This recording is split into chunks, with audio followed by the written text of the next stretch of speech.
آپ غور فرما رہے ہیں یا نہیں فرما رہے ہیں؟ جنازہ خود ایصال ثواب کی، یعنی پہلی کلخانی، پہلا تیجا، پہلا 40واں، پہلی 11ویں، پہلی 12ویں، پہلا چہلم، پہلا سالانہ خود نماز جنازہ ہے۔ جنازہ کیا ہے؟ زندہ لوگ مل کے دعا کرتے ہیں، نماز پڑھتے ہیں اور کہتے ہیں کہ مولا یہ جو ہم نے پڑھی ہے اس کا ثواب اس کو پہنچا۔ اب عقل سوچتی ہے پہنچتا ہے؟ زندہ کی نیکی کا فائدہ میت کو پہنچتا ہے؟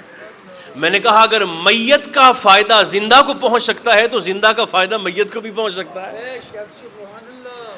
آپ نے سوال کر لیا جی میت کا فائدہ کیسے پہنچتا ہے زندہ کو؟ اس کی میں ایک بڑی سادہ سی مثال دیتا ہوں۔ مسجد کے لاؤڈ سپیکر سے اعلان ہوا فلاں شخص کا انتقال ہو گیا ہے، اب وہ تو فوت ہو گیا، جیسے ہی آپ نے سنا آپ کی زبان پر فوراً قرآن مقدس کی آیت آ گئی انا للہ و انا الیہ راجعون۔ کتنا ثواب مل گیا ہے؟ ملا کہ نہیں ملا؟ کتنی نیکیاں جمع ہو گئیں۔ پھر سرکار فرماتے ہیں جب آپ کو پتہ چلا کہ ایصال ثواب ہے، جنازہ ہے، آپ نے شرکت کر کے چل کے جانا ہے، سرکار فرماتے ہیں جتنے قدم تم میت کے جنازے کے ساتھ پیدل چل کے جاؤ گے اللہ ہر قدم پر ایک ایک سال کی بندگی کا ثواب عطا فرما دے گا۔ تو مجھے بتائیے یہ فائدہ اس مرنے والے کی وجہ سے زندہ کو ہوا کہ نہ ہوا؟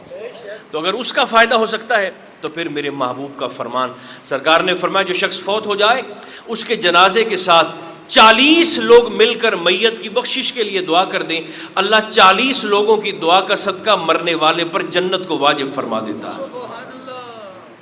ایک غسل سے لے کر دفن کرنے تک پہلا حق، دوسرا حق مرنے والے کے لیے استغفار کرنا،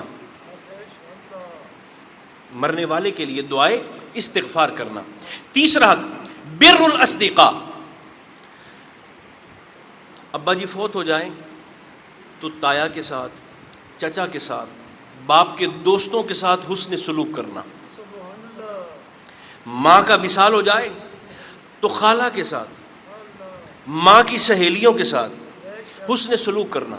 بلکہ علماء تو یہاں تک فرماتے ہیں کہ اگر کوئی شخص اپنی باپ کی یا ماں کی زندگی میں ان کی خدمت نہ کر سکا، زندگی میں خدمت نہ کر سکا، تو باپ کے فوت ہو جانے کے بعد اگر وہ چچا کے ساتھ، ماں کے فوت ہو جانے کے بعد اگر خالہ کے ساتھ حسن سلوک سے پیش آتا ہے تو اللہ اسے بھی والدین کی خوشنودی عطا فرما دے گا۔ بر الاصدقاء، قریبیوں سے حسن سلوک، اور چوتھا اور آخری حق مرنے والے کا اپنے پچھلوں پر یہ ہے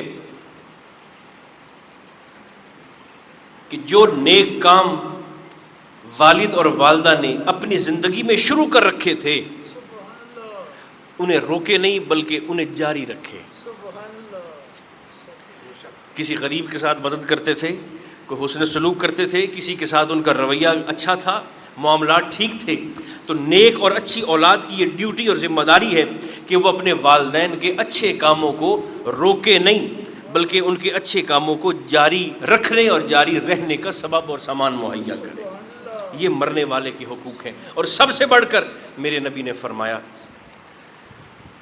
اذکروا محاسن موتاکم وکفوا عن معاصیہم، اس پر ہمیں توجہ دینے کی ضرورت ہے۔ آخری فرمان، سرکار فرماتے ہیں مرنے والے کی صرف نیکیوں کو یاد کرو اور میت کے گناہوں کو یاد کرنے سے زبانوں پر تالا لگاؤ۔ میت کا شکوہ نہیں کرنا، میت کی غیبت نہیں کرنی، میت کی برائی نہیں کرنی، صرف نیکیوں کا ذکر کرنا ہے۔ خدا مجھے اور آپ کو توفیق عطا فرمائے۔ جو کلمات آپ نے فرمائے، جو ممبر شریف سے کہے گئے، یہ سارے کے سارے مائی صاحبہ کے حق میں قبول ہو جائیں۔ ہم سب کا خاتمہ بھی اللہ ایمان پر فرمائے۔ صلی اللہ تعالی علی خیر خلقہ محمد و آلہ و اصحابہ اجمعین برحمتک یا ارحم الراحمین۔